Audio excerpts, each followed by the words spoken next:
Hi, friends. Welcome to Tech Smarter. My name is Abby Ritchie. I'm the tech guru at the Smarter Service, and this is the show where we talk with innovators, operators, investors, and researchers about the shaping face of aging services.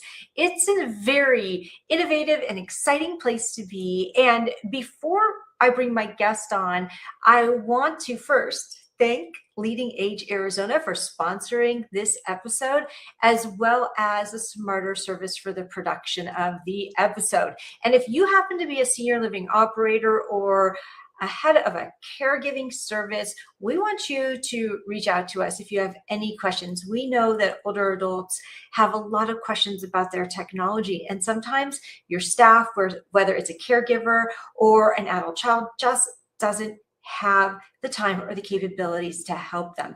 That's what we're here for. We have professionalized this service. Go ahead and reach out to me on LinkedIn anytime, and I will get right back to you. Now, without further ado, I'd like to bring on my guests. Today we have Jenny Poth. She is the SVP at Ziegler, and she is going to join us to break down the findings of the first ever CTO Hotline Study. Jenny, welcome to Tech Smarter. Thanks so much, Abby. It's great to be here with you and really excited to get to dive into some of the points that we discussed earlier today and explore what happened with the CTO hotline last year and where we're taking it this next coming year. I can't wait to hear about it. Now, for anyone who's not familiar with you, could you please let us know how you happen to connect in this space? Yes, absolutely. So for anyone who I haven't had a chance to meet, my name is Jenny Poth. I'm a senior vice president with the Ziegler Linkage Funds. And the Ziegler Linkage Funds are a unique family of venture capital funds focused on investing in the older adult ecosystem. So any kind of solution, technology, service that supports older adults or those who love and care for them, we're interested in taking a look at. Our limited partner base is comprised of over 150 not-for-profit senior living and care operators, as well as a few for-profit operators and owners, some payers, and a couple of health systems. So a very diversified base, but really focused on the needs of older adults, no matter where they're living, especially in these not-for-profit settings. Most of those are CCRCs, so they include independent living, assisted living, memory care, skilled nursing, and often home and community-based services as well, which gives us this fantastic opportunity to invest in solutions for people who are maybe living independently out in the community and still running half marathons, as well as folks who are perhaps in very acute care toward end of life in a skilled nursing setting, which means that we can invest in everything from healthcare technology to financial and wealth management solutions. We even have a salon company in the portfolio. I love it. How did you end up with Ziegler? I actually started with Ziegler straight out of college. So coming up on my 10-year anniversary, I was on our investment banking side of house for a few years, working on mostly digital healthcare transactions, M&A, and capital raising. I really liked investment banking, but I wanted to get to work with these companies kind of over the longer term. It's sort of a little bit sad to me when I would work really hard with a company for 9 months, 12 months, and then just they would sail off into the sunset and I wouldn't get to help them for longer. So it was exciting to get to move over to the investor side of house. And now I get to work with the companies that we invest in for 3, 5, even 7 years. I love it. That long-term connection is so valuable. I've been able to find that myself working with clients and people I've worked with for now, maybe 6 or 7 years and have continued a relationship with. It really brings a lot of depth and connection to what we're doing. Right? It's so valuable, and especially in a rapidly evolving space like older adult technology and senior living and care services and technology, there has been so much learning over these years, which is true at the industry level, certainly, but also really true at the individual company level and the ways that they're adapting and evolving given those changes in the market in real time. It's so much more fascinating than only getting to see them maybe during an 8 or 12 month sprint in other circumstances. So for me, it's been a fantastic fit and something that really is enlivening and exciting for me. Wonderful. I want to talk about the study and the genesis of it. You know, we've had so many anecdotes about technology for years, and it seems to me like you finally put some benchmarks for the sector. And I'm curious, what was your biggest blind spot here for this study? And how are leaders making certain tech decisions based on that? Well, firstly, you're exactly right, Abby, that our goal here was to create some benchmarks so people had an idea of what are my peers doing in this industry? Where am I falling behind? Maybe where am I ahead? And make sure that they had an idea of what does good look like in certain areas of technology. And so when we launched the CTO hotline, our goal was really to put numbers down that help people understand where the adoption curve was for various kinds of technology, as well as how those decisions were being made, what the standards were for the kind of data that was required, the kind of diligence that was required, what governance and cybersecurity measures were being put in place, even how that impacted team structures. So for instance, I thought one of the coolest findings was realizing just how many CTOs and CIOs over the past number of years have started to report directly to the CEO rather than reporting to maybe a CFO or, COO, being one step removed from that top person in the organization. I think it's a great indicator that this is starting to be seen as a driver of value and revenue, technology is, and not being seen as perhaps a cost center. I would say the biggest blind spot, though, that we identified during this process was around how folks collect metrics for the ROI of new technology. We found that over 80% of the leaders who we surveyed said, yes, I set metrics for success that I want to see a new technology achieve to know that it's doing well, to know it's doing the things I wanted it to do. So, for example, let's say that might be something along the lines of reducing hospitalizations by 20% or increasing the speed of hiring new staff members by 20%, whatever those metrics may be. Unfortunately, I was then going deeper into the data and finding that more than half of those folks who said that they set those metrics never actually went back to measure whether those metrics were happening and then make decisions based on that. And so that points to a culture in many organizations where we aren't closing the loop on the data that we expect to be using in our decision making. Yeah. And that can signal broader decision making challenges, things about maybe lacking structure for pilots, not having a data-driven culture, even making it a little bit more difficult, I think, for staff members to have a really strong understanding of what their goals are with a particular pilot or new technology. Because when the metrics for success are never really followed up on, it's very difficult for people to know what they were truly accountable for and why decisions are being made if they're looking like they're being made more on gut feeling rather than on data. So I think that was the biggest blind spot that we found and that folks have reflected back to us over time. Yeah, I know with all of these various technologies, especially with AI, which I'm sure we'll talk about in just a minute, there's so much data that's collected and that's valuable, but what you end up doing with it and how you end up applying it is really where the silver lining is within all of the data. And absolutely, you cannot manage what you do not measure. And so collecting that information is so valuable. The report says that staff capacity, funding, and time are the three biggest hurdles for any new technology. How can communities launch innovation without it feeling like another chore? Great question. And I think this is probably one of the topics that people are talking about the most right now. I would say no matter what conference I'm at or what conversation I'm in, two of the most common topics are AI, as you mentioned, but then the brass tacks of how do we actually make this work with the staffing structures that we have. I would say the number one topic is to hire, promote, and retain based on a culture of identity around innovation. So thinking about ourselves as we are a community and we are a staff and we are a team where the people who succeed, the people who are the leaders and the folks who fit in best here are those who have an innovative mindset. And when that becomes a core part of the identity at all of those levels, it feels less like a one-off initiative or a big ask or something that's thrown onto your plate and more like just a regular part of your career and your job and something that can actually be enlivening instead.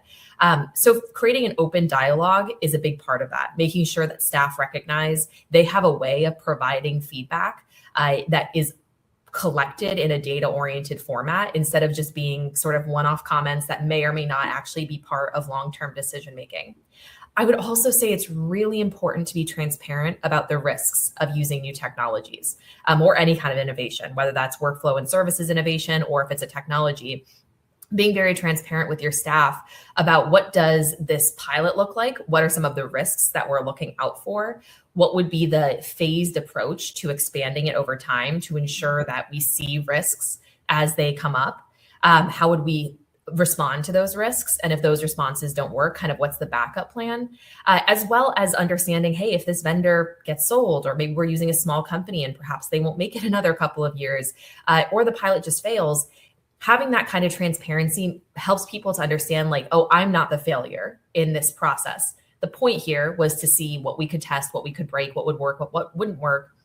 And that will help to avoid overwhelming people with a sense of constant change, and instead give them a sense of constant progress, even when the outcome of that progress is we decided not to use that vendor. That is a good decision if it was data driven and if it was decided on in a group setting, rather than feeling like there's just a lot of craziness in the air. Yeah. It's always hard to bring in a new piece of technology to get that adoption. And I love the point that you bring up about assessing the risk and the phase out in the event that it's not something that you're going to continue to adopt over time. That's really valuable. And another thing that we're seeing at the Smarter service is now residents are expecting that their tech be set up at move-in. And so move-in services is something that we do provide at the Smarter service. Why would you say a dedicated tech concierge now is a must-have rather than in communities? So no matter where you are, whether it's your technology or anything else, people unconsciously expect personalized concierge level services everywhere, because so much is being customized to our experiences, even when we don't recognize it. I mean, I think we've all had the experience of chatting with friends over lunch about someone's trip to Belize, and then suddenly 2 days later, the only thing that Instagram will give you is ads about trips to Belize. And it's creating a lot of echo chambers and things like that over time. But we have so many options, and there are so many things that are subtly customizing themselves to us and to our individual desires, preferences, needs, that we've come to expect it even without realizing it in all areas of life. And so tech has to start adopting both the precision and the human touch element of all of the other industries that are around us. And that connection between those two, of machine level precision and human level compassion, we're just built to expect that more and more. Without having that, communities can feel a lot less in touch with the modern consumer. And I would just say overall, personalization, whether it's in your technology, whether it's in your dining, whether it's in the setup of your home, including with smart home technologies, it's no longer a luxury. It's just considered the baseline because it's what people are trained to expect in all the other industries that they interact with. Yeah, and if you look at it at the community level, for instance, we wouldn't expect residents to fix their own plumbing. So we shouldn't expect them to be their own IT department. And that type of connection really requires a dedicated team to make it happen for the residents. We look at this technology piece now today as a part of infrastructure, whereas let's just say maybe 2 years ago it was a part of activities. And so the demand has shifted so much. And if you look at this in terms of where did this all come from, how did this just enter the community? Well, maybe 10 years ago we didn't have so many devices that people were moving in with. We just didn't.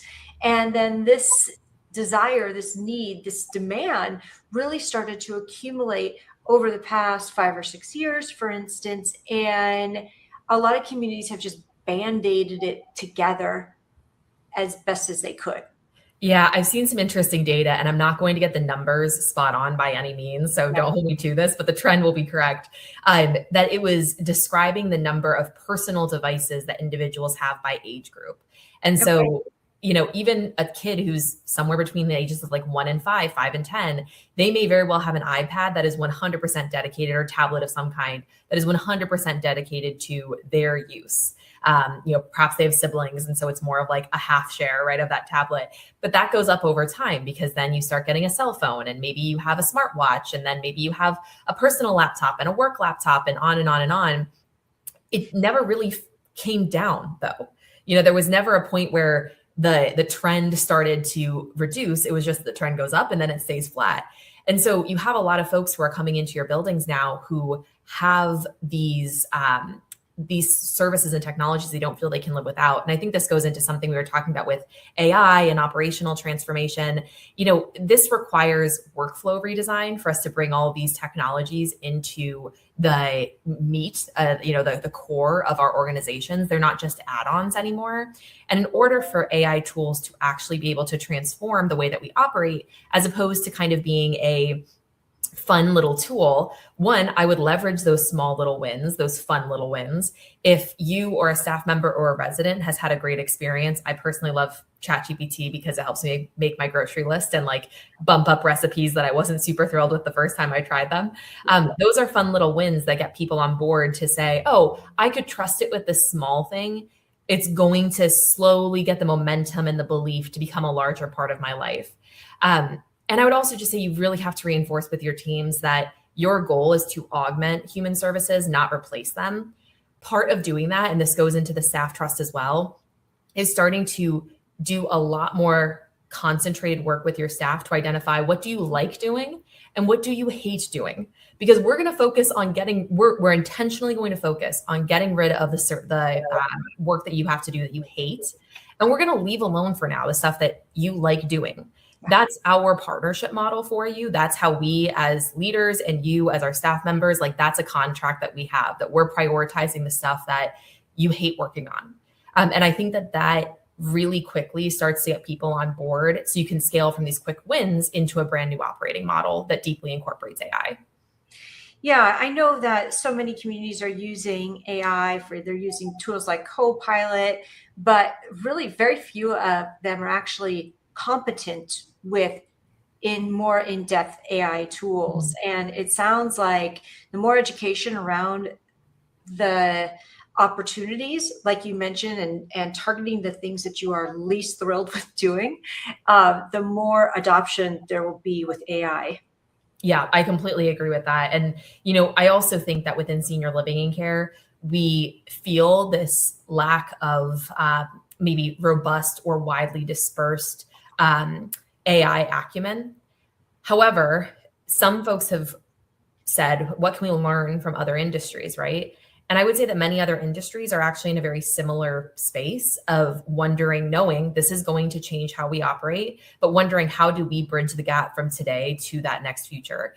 So I actually think senior living in many ways, because it has this unique blend of being a big employer and being the place where people work, live, dine, sleep, etc., it has this really unique opportunity to be a leader in some ways in figuring out how does AI get incorporated into everyday life, because our business touches people's everyday lives in such an intimate way compared to many other industries.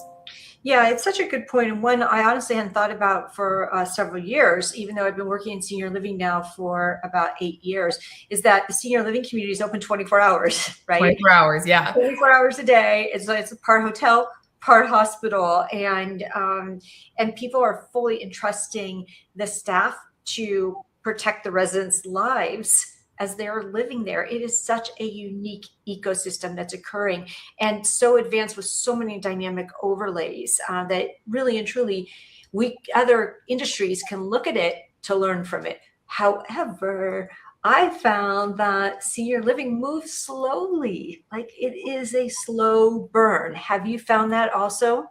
It certainly is a slow burn. And I think that many folks who are on the bleeding edge are constantly on the bleeding edge. It's not just for one or two things. They have identified themselves as innovators.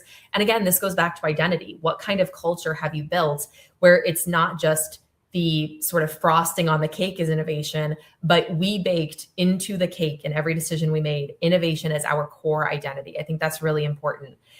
I think that there are some folks also who, complacency may be too strong of a word, but they were fine with saying, oh, we're fast followers, even slow followers. We're not going to be the people who are, 3 steps ahead. And that was particularly clear in many conversations around adopting or being ready for value-based care. However, I think that we learned an important lesson, which was many people who felt like they didn't need to be the leaders on value-based care. One of the ways that they showed that was by not getting their data in order. Okay, they thought the only thing they were giving up was value-based care, which always seemed to be on the horizon, but never really became the whole story. Unfortunately, there were a lot of knock-on effects from that, because then what happened was that we had a lot of generative AI opportunities come up, and it was impossible to make really good use of those without having your data in order. And so the folks who felt like, oh, I can sacrifice being good at value-based care, were not also making at that time the decision to be behind on AI, but that's where they have found themselves, is saying, I'm 2 steps behind on being ready for that part of the market. Yeah. So I do think that there are some folks who are okay with being, again, the fast follower, slow follower, or last to the table. But this particular revolution, coming straight on the heels of an attempted revolution in value-based care, I think illustrates that you really want to be in that first 50% of the curve, because you don't really know what you're sacrificing in a brand new future that is constantly evolving. Yeah, I mean, and the other part of it too is the governance, right? Mm-hmm. Like as I've been interviewing people about AI, it's the governance of cybersecurity and how much information are we putting in AI that can be leaked, or is it protected, or is it not? And I'm curious, why is the governance like the missing link for leaders trying to get long-term care, or I'm sorry, long-term value from their tech? Yeah, I think that's such a great question. And I do think it has to do with the speed with which this industry has evolved. We've had decades to get our finance and compliance and all those other kinds of governance in place, and develop committees at the board level, and learn from best practices in the industry, bring in great people for those particular skill sets. We've really had decades to get our ducks in a row on those topics. The onslaught of data that we've had over the past decade, and particularly over the last 5 years, is not something anyone could have seen coming. It was punctuated in the middle by sort of a scramble to survive COVID. And there has just been no time to adapt to this in the way that we've historically been able to adapt to changes. If there's a big regulatory change in, audit practices, obviously in the early 2000s had a big change. You had time to adapt to that. Yeah. We haven't had that for data. But without governance, you're building on an unstable foundation. We're all folks who have a stake in the real estate market. We would never build on an unstable physical foundation. And so I think that there is an innate pushback to continuing with collecting data or organizing data or managing data when you know that you have an unstable foundation, but it's coming whether you want it to or not. Right. So that long-term value for tech is really going to be dependent on structuring your data ownership and accountability structures quickly and proactively, knowing that you can't stop the data from coming in, but you can decide whether it's going to be a priority for you to adapt to it, or whether you're just going to wait until something breaks. Yeah, totally. The other thing that we see and we keep hearing about over and over is staff expertise and caregiver shortages. And oftentimes staff expertise is one of the limiting factors for tech adoption. Do you see the digital divide in senior living actually a staff problem more than a resident problem? So whether it's I think that it's an organizational issue rather than a people problem. The biggest thing that I would emphasize to operators is to change your accountability structures so that everything is backed by data. That what staff really want, right, is that they want to be compensated well. They want to be treated fairly. I mean, this is what I want as a staff member at my own firm, right? Like, I want to be treated fairly. I want to feel like coming into work is a safe, exciting environment where I can learn a lot, work with interesting people, and help something at the end of the day. And so I think that's what most people want out of their jobs. That all requires, though, understanding what I'm accountable for. What does success look like? How do I help the broader team and the broader organization? And the only way to do that in this age is to ensure that part of that accountability structure is about making sure your key decisions are backed by data. So we talked about this earlier in terms of so many decisions about go, no go, expand, don't expand on technology. They're not generally backed by data in a whole lot of cases.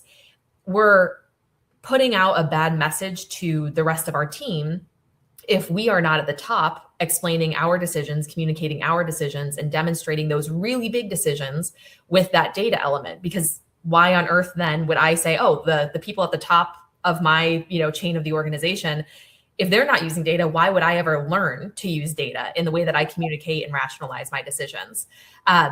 So I think that we have to move away from this idea of, oh, it feels like it's working, and so we're just going to go that direction, and instead model data-driven behavior to balance your human insight as well as the metrics that you're actually getting out and learning how to incorporate into your decisions. The other data point there that I hear about over and over, besides caregiver shortages, is also social isolation. And I know that improving social connection was a top motivator for a third of the organizations in your study. Where is tech successfully fostering real human connection rather than just creating digital noise? Fantastic question. And I think this is so important also because ultimately, for a lot of senior living and care organizations, what is the product they're selling? It's not a beautiful building, and it's not a wonderful restaurant, and it's not even, the ability to move into assisted living or skilled nursing when you need it. Those things are all very valuable. They're certainly important. But the real sell for someone who's moving into independent living and anticipates living in this community the rest of their lives is the human connection, both with their fellow residents and with the people who work in that community. Yeah. So I think the best uses of technology to actually increase your human connection goes back to what you're talking about earlier of help your staff remove the things that they don't want to do, which by and large are going to be the administrative things that don't give them the warm fuzzies of, hey, I just got to interact with a human. It's always more fun when you've had a work day. At least, I think it's more fun when you've had a work day where I'm like, oh, I had a great conversation with Katie, and I had a great conversation with Brian, and then Bill and I, that's always what makes the day really exciting. And I think also leads to many of the best long-term decision-making and experiences. And so if you can remove the administrative burden, things like taking vitals by hand, taking meal orders by hand, even like certain cleaning activities, that frees up your staff to do the stuff that AI can't do, that robots can't do, that only they can do because they are human. And we'll call this like the human only work, the actual intelligence work. And that enables people to get into like this flow state with what they're working on that incorporates meaningful engagement. A couple of companies I think do an interesting job on this in our portfolio would be like Cascala, which is a company that really smooths out workflows for a variety of different things, in particular taking in referrals from hospitals for folks who are going to have a short stay in your SNF, so that you make sure all of your data is right in front of you. It makes your decision-making super, super easy. It makes the intake, take and discharge processes super, super easy. And you just get to focus on what does this human need when they get to my community. Another one would be TSO Life. What they've really focused on is, among other things, they have a super broad platform. But one of the things that was really a starting point for them was ensuring that every resident who moved into a community would actually have actionable data about what they were interested in, what motivated them, what their history was like, what their family life was, that would be incorporated into the fundamental functioning of the community they were moving into. So things like being able to scan automatically a calendar for the weeks and months activities, and being able to say, hey, automatically, 85% of your residents, there's something on this calendar I know they'll love. 15% of them, there's nothing on here that has anything to do with their interests or their preferred habits of engagement. But if you added on watching the Cubs game on Friday afternoon, that would get you another 10 people who would be interested in participating in that and engage them into the life of the community. So I think that there are a lot of ways that you can, one, remove administrative work, and then two, proactively ensure that people feel that personalization and customization. And those two elements really help for the human connection without bogging people down in more technology and more workflows. Yeah, connection ultimately is the goal here. And if the tech doesn't lead to that type of conversation or shared experience, and truly it's missing the mark. The last thing I wanted to ask you about is the fearful operator. So if you have, because I know that there was a respondent that noted that there was a fear, this overall fear of emerging tech. Yeah. And so for a leader who feels paralyzed by this pace of change, what is the first quick win this study suggests? Yeah, this is a great question. And I'm going to list three, but I'll do them quickly. Okay. I think the number one thing to do is conduct a technology audit. These are becoming more and more common. And the big goal is to say from a infrastructure, hardware, and software perspective, what exists here today? What data is it creating? and where does that data live? And then what is actually being used? Like we may find a gold mine of something we've already invested in and didn't even realize no one was making great use of or leveraging appropriately. And we might find a whole bunch of stuff that we're like, man, oh man, we're still paying for that. Like get rid of it. So that I think is a really important starting point, and it helps you make very informed decisions. And again, data-driven decisions about what your organization needs for that next chapter of your journey. The second thing is to establish a data governance committee. I think that that's really, really important. It prevents you, again, from building on a weak or cracked or just unclear foundation. And then the third thing would be setting those top-down expectations for a culture and identity of innovation and being forward-thinking, as well as for, in addition to that, using data when you're making decisions. You know, every decision should probably have to have some sort of real world collected numbers involved with it, some kind of data, as well as some kind of human gut reaction, intelligence component to it. AI can actually help you with sorting out both of those things and creating a cohesive narrative, but it should be the responsibility first and foremost of the most senior members of the organization to demonstrate that that is how people within your organization present themselves and the way that progress gets made within your structure. I am so excited to read what this year's study brings forth. Are you doing a 2026? We are. So my team and then Scott Code over at Leading Age, I cast that organization. We are working on it for 2026. It'll be out in the next month probably for folks to respond to. But we have some new questions added in there this year, as well as collecting similar data to last year, so we can do some year-over-year comparisons. And I'm really curious because especially this element around collecting your data that you meant to collect and then using it. Man, I have been pounding that home for like a year now, and I'm curious if it's changed much. I can't wait to read it. Jenny, thank you so much for joining us. What's the best way for people to connect with you? Yeah, best way to connect with me is on LinkedIn. So just Jenny Poth, and Ziegler would be the employer, Ziegler. And you can also shoot me an email. It's jpoth@ziegler.com.